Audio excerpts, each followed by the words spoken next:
or that day he can't walk. I take him out when he's doing good, and when he's not doing good, I protect him. The depression is so bad. I've put one of my guns to my head and pulled the trigger for hours. It wasn't loaded. I just wanted to see if I could do it. And then I decided that I couldn't abandon my children because they would say, Daddy killed himself, and I can't do that to my children.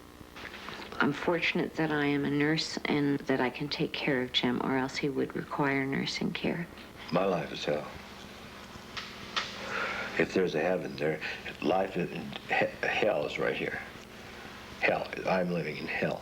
Most people with syphids are not as sick as Tracy or Jim. For many people, the symptoms wax and wane, and may even go into remission for days, months, or years. But at the slightest exertion or stress, or apparently without provocation at all, they may again fall seriously ill. Chronic fatigue and chronic fatigue syndrome are two different things.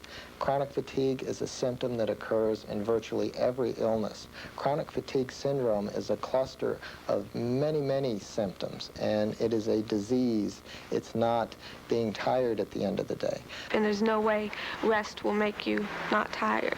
You'll still be tired when you wake up. I wouldn't know when the curtain would close on my day, you know, whether it was going to be 10 a.m., 11 a.m., 2 p.m. But it got a little bit scary because I wasn't able to physically take care of myself anymore. I was in bed for a year, wheelchair, and the whole bit. However mild or severe their symptoms, syphids patients share the experience of countless visits to doctors, endless tests, mounting costs, and few answers. I have now lost all of my peripheral vision. I am also losing my frontal vision. I've got aortic and mitral valve prolapses in the heart. I've got epileptic-like seizure disorder. I have inflammation of the interior of the veins, and I have lesions on the brain.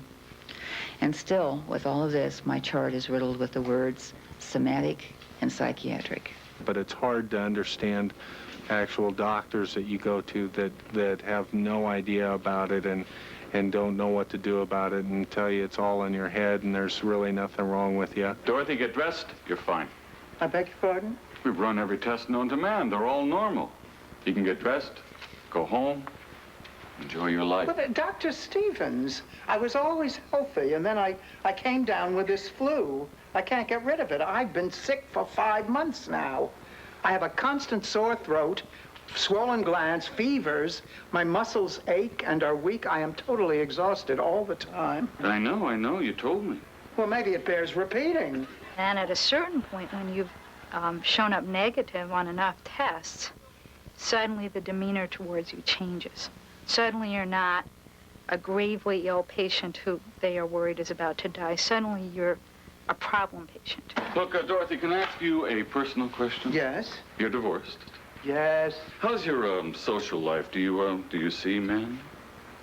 What in the world does seeing men have to do with anything? Oh, Dorothy, we know for a fact that if people are not happy, and lonely people aren't, but they get all kinds of symptoms. And as they're unable to get a resolution of a positive result to a test they were expecting to be positive, then they displace their frustration towards a patient. They told me at that time I was suffering from a bad attitude. And I kept trying to tell them it wasn't a bad attitude. I passed a bad attitude about 5 years ago. The doctors, when I started having these seizures, they'd make a call on me that I was a drug addict or an alcoholic.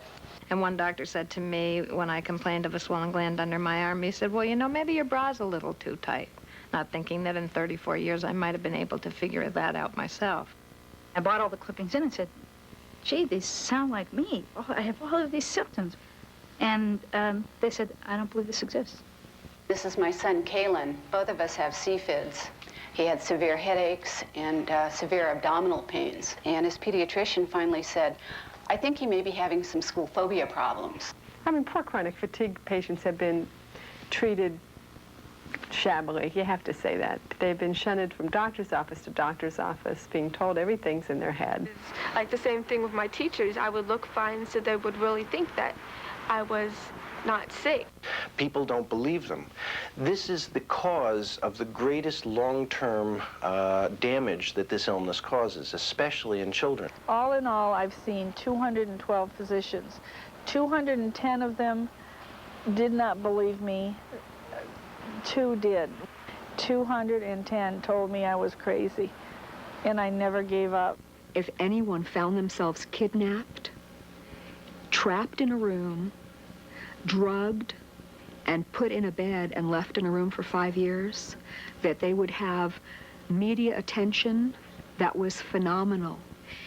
Everyone in the world would be screaming for their release. And there are so many people who live in this situation. How many Americans are held hostage by syphids? Estimates range from 100,000 to 5 million. Since 1985, the CDC has been conducting a surveillance survey, but after 8 years has made no report. So no one really knows. Many experts believe syphids is not new. It's just gone by different names. Today, syphids is called myalgic encephalomyelitis in England and low natural killer cell disease in Japan. Many experts believe there may have been over 60 syphids epidemics in this century alone. But others think syphids is a new disease, or that it suddenly has become more widespread since the early 1980s. But no one really knows. Some experts estimate up to 80% of people with syphids are women. Again, no one knows. I see an incredibly wide variety of patients with syphids.